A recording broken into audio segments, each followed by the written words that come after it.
I got so much motherfucking design on right now. Break it down, bring it back, make it clap. I got 3 old thoughts, new guap, wear that thing. Bitches on my line, and you know. A few moments later. Bismillahirrahmanirrahim. Assalamualaikum warahmatullahi wabarakatuh. Halo teman-teman semuanya, perkenalkan nama saya Alda Damayanti dengan NIM 10572112922. Saya perwakilan dari kelompok 5. Nah, pada kesempatan kali ini saya akan menyampaikan sebuah materi yang judul besarnya adalah hierarki sistem ekonomi Islam.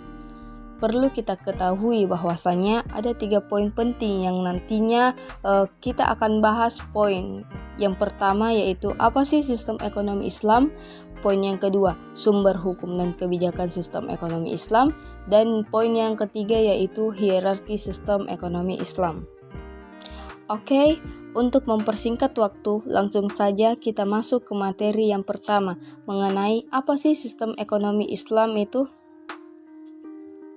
Sistem ekonomi Islam adalah suatu kesatuan yang dijadikan landasan untuk melakukan sesuatu dalam praktik atau penerapan ilmu ekonomi sehari-harinya bagi individu, keluarga, kelompok, masyarakat, maupun pemerintah atau penguasa dalam rangka mengorganisasikan faktor produksi, konsumsi, distribusi, dan pemanfaatan barang dan jasa yang dihasilkan tunduk dalam peraturan atau perundang-undangan Islam atau yang disebut dengan sunnatullah. Sistem ekonomi Islam bertujuan untuk menciptakan kesejahteraan masyarakat dengan cara menghindari praktik-praktik yang merugikan dan mempromosikan tindakan-tindakan yang bermanfaat bagi semua pihak yang terlibat. Kesejahteraan dengan menerapkan sistem ekonomi Islam ini adalah sistem yang menganut dan memasukkan nilai-nilai, dogma, norma, dan ajaran Islam ataupun biasa disebut dengan variabel keimanan sebagai unsur yang fundamental dalam mencapai kesejahteraan. Variabel keimanan tersebut sebagai tolak ukur untuk menentukan tindakan ekonomi dalam mengelola faktor produksi, konsumsi, dan distribusi barang dan jasa sebelum memasukkan dalam sirkulasi hukum pasar, sehingga terjalin keselarasan dan keseimbangan antara kepentingan individu, kelompok dengan hukum pasar yang diformulasikan melalui berbagai hasil kebijakan lembaga sosial ekonomi masyarakat dan negara dalam bentuk kebijakan yang berasaskan nilai-nilai keimanan, sehingga terjalin suatu stimulasi dan sosialisasi ekonomi yang komprehensif dan dapat mengantarkan individu dan masyarakat untuk mewujudkan kesejahteraan yang baik dan terhormat, atau biasa yang disebut dengan hayatan thayyibah dunia dan akhirat. Adapun beberapa makna kesejahteraan, yang pertama itu tentang kesejahteraan dalam perspektif ekonomi konvensional, di mana kesejahteraan merupakan tujuan ekonomi termasuk dalam sistem ekonomi konvensional. Akan tetapi terjadi terminologi yang konvensional banyak pengertian, di antaranya yaitu diartikan dengan materialisme dan hedonisme murni, sehingga manusia dikatakan sejahtera manakala berkelimpahan harta benda secara materi yang mementingkan kenikmatan fisik semata atau biasa disebut dengan tidak sekedar berkecukupan yang jauh dari nilai norma dan agama. Dengan pengertian inilah tidak diherankan apabila banyak konfigurasi barang dan jasa yang harus disediakan, yaitu memberikan porsi keunggulan pada pemenuhan kepentingan pribadi, semaksimal konglomerasi kekayaan dan kepuasan hawa nafsu. Poin yang kedua yaitu kesejahteraan dalam perspektif masyarakat modern, di mana definisi kesejahteraan dalam konsep ini adalah sebuah kondisi di mana seorang dapat memenuhi kebutuhan pokok, baik itu kebutuhan akan makanan, pakaian, tempat tinggal, air minum yang bersih, jaminan sosial, serta kesepakatan untuk melanjutkan pendidikan dan memiliki pekerjaan yang memadai dapat menunjang kualitas hidupnya, sehingga memiliki status sosial yang mengantarkan pada status yang sama terhadap sama warga lain. Menurut pengertian hak asasi manusia, bahwa setiap laki atau perempuan, pemuda dan anak kecil memiliki hak untuk hidup layak-baik dari segi kesehatan, makanan, minuman, perumahan, dan jasa sosial. Tidak boleh melanggar hak asasi manusia.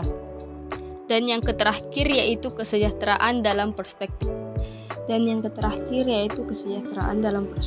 Islam, di mana Islam yang umumnya digunakan dalam mendeskripsikan kehidupan yang sejahtera secara material spiritual pada kehidupan dunia dan akhirat. Dalam ajaran Islam adalah fala konsepsi, fala mengacu pada tujuan syariat Islam, yang juga tujuan ekonomi Islam, yaitu terrealisir dan terjaganya 5 prinsip dasar yang terkandung dalam Al-Quran Maqasid Asy-Syariah, yaitu agama, harta jiwa, akal, dan keturunan, dari segala sesuatu yang merusak sehingga tercapai kehidupan yang baik dan terhormat atau hayatan thayyibah dunia dan akhirat.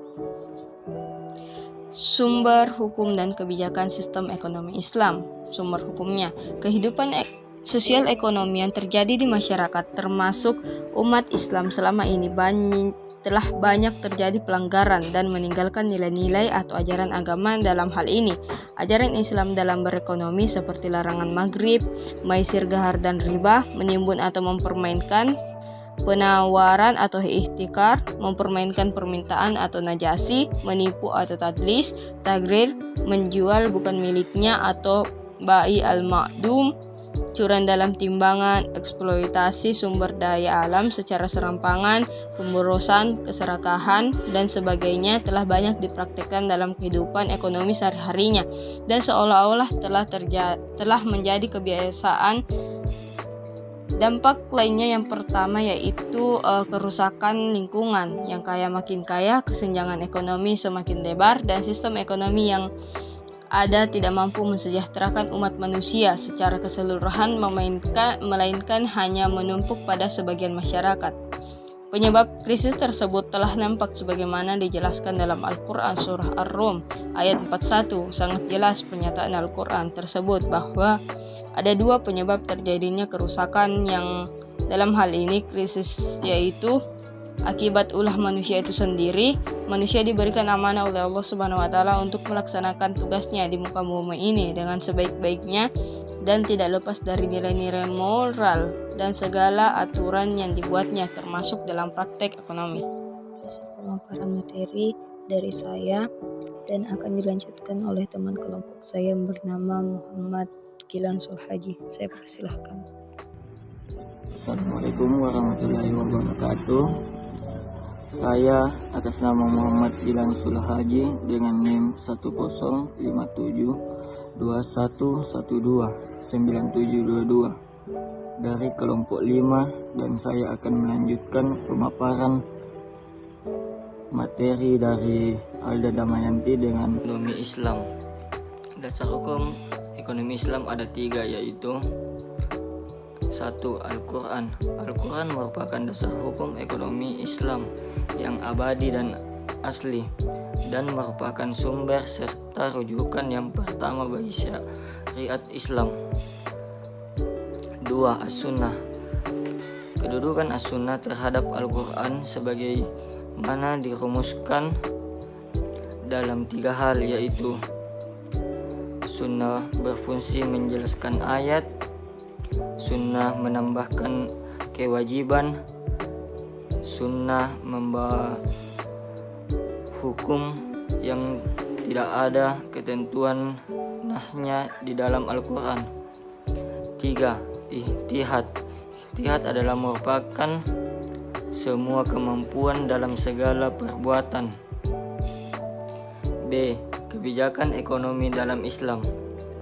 Kebijakan ekonomi atau ekonomis politik mengandung arti penggunaan alat-alat variabel instrumental untuk mempengaruhi untuk mencapai tujuan yang telah ditentukan. Hierarki sistem ekonomi Islam secara etimologis berasal dari bahasa Yunani, asal kata hierarkes yang berarti pemimpin atau imam agung. Secara umum, mazhab ekonomi kontemporer dibagi menjadi 3, yaitu ijtihad bukan hanya sekedar terjemahan dari ekonomi. Ijtihad berasal dari kata bahasa Arab khas yang secara harfiah berarti equilibrium atau keadaan sama, seimbang atau pertengahan. Aliran ekonomi Islam ini memiliki paradigma bahwa masalah ekonomi muncul karena sumber daya terbatasnya dihadapkan pada keinginan manusia yang tidak terbatas. Mazhab ini paling lazim digunakan karena paling realistis. Di tengah gelombang ketidaksamaan perekonomian dunia, ekonomi Islam hadir sebagai konsep ekonomi yang bergabung teguh pada nilai-nilai keadilan. Sistem ekonomi Islam mampu mengidentifikasi dalam menghadapi krisis ekonomi dunia. Sistem ekonomi syariah lebih profitabel menjanjikan keuntungan. Sistem ekonomi syariah lebih kebal dan berdaya tahan. Keempat, sistem ekonomi Islam telah diakui oleh banyak kalangan. Sekian dari saya, hasil pemaparan materi kami. Kami mohon maaf jika ada kekurangan. Wassalamualaikum warahmatullahi wabarakatuh.